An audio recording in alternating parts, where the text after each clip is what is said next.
সাত ভাই চম্পার একটি ভাইয়ের নাম লুৎফুজ্জামান বাবর। বিএনপি জামাত সরকারের সময় ছিলেন স্বরাষ্ট্র প্রতিমন্ত্রীর দায়িত্বে। প্রশ্ন যখন ভারতের সেভেন সিস্টার্সকে অশান্ত করার, ঠিক তখনই উঠে আসবে একটি নাম।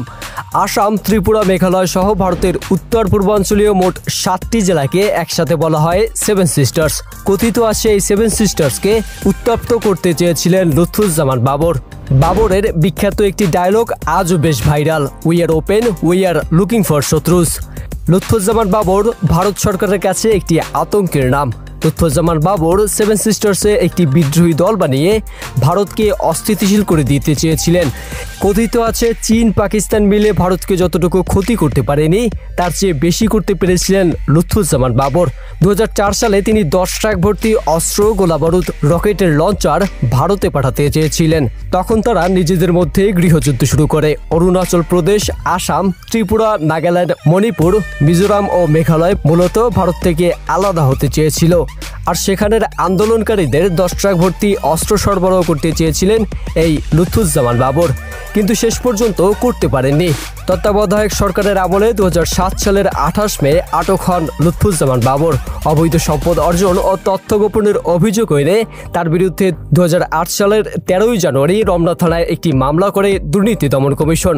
এর পরবর্তীতে লুৎফুজ্জামান বাবরের নামে আরও একাধিক মামলা যুক্ত করা হয়, যার মধ্যে 21 আগস্ট গ্রেনেড মামলা উল্লেখযোগ্য। 2014 সালের 30 জানুয়ারি 10 ট্রাক ভর্তি অস্ত্র মামলায় দেওয়া ফাঁসির রায় শুনে ইজলাসে লুৎফুজ্জামান বাবর বলেছিলেন, এই রায়ে আমি ন্যায় বিচার পাইনি। এই বিচারকের পরও বিচারক আছেন, তিনি আল্লাহ। আখিরাতে আমি সেই বিচারকের কাছ থেকে ন্যায় বিচার পাব। সাবেক স্বরাষ্ট্র প্রতিমন্ত্রী লুৎফুজ্জামান বাবরকে ফাঁসির আদেশ দেওয়ার পর প্রতিক্রিয়ায় তিনি এসব কথা বলেন। রায় শুনে তিনি আদালতে ক্ষুব্ধ প্রতিক্রিয়া দেখান। তিনি বলতে থাকেন, ন্যায় বিচার হয়নি। বাবর তার প্রতিক্রিয়ায় বলেছেন, কাউকে খুশি করার জন্য এই রায় দেওয়া হয়েছে। আমি আল্লাহর কাছে ফরিয়াদ করি, এই বিচারক যিনি অন্যায়ভাবে রায় দিয়েছেন তারও যেন বিচার হয়, তার সন্তানেরাও যেন এই অন্যায় বিচারের সাজা ভোগ করতে থাকেন। আহকামুল হাকিমের উপর আমি বিচার দিলাম। রায়ের পরে এজলাস থেকে নামিয়ে যখন বাবরকে প্রিজন ভ্যানের দিকে নিয়ে যাওয়া হচ্ছিল তখন তিনি ক্ষুব্ধ ছিলেন।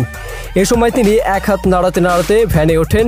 চট্টগ্রামের CUFL ঘাটে অস্ত্র ধরা পড়ার পর দিন হেলিকপ্টার যোগে তৎকালীন সাবেক স্বরাষ্ট্র প্রতিমন্ত্রী লুৎফুজ্জামান বাবর চট্টগ্রামে আসেন। তিনি দামপাড়া পুলিশ লাইনে রাখা অস্ত্রগুলো পরিদর্শন করে আবারও হেলিকপ্টার নিয়ে ফিরে যান।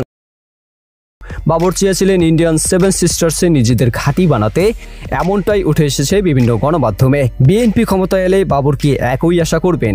প্রশ্নটা কিন্তু থেকেই যায়।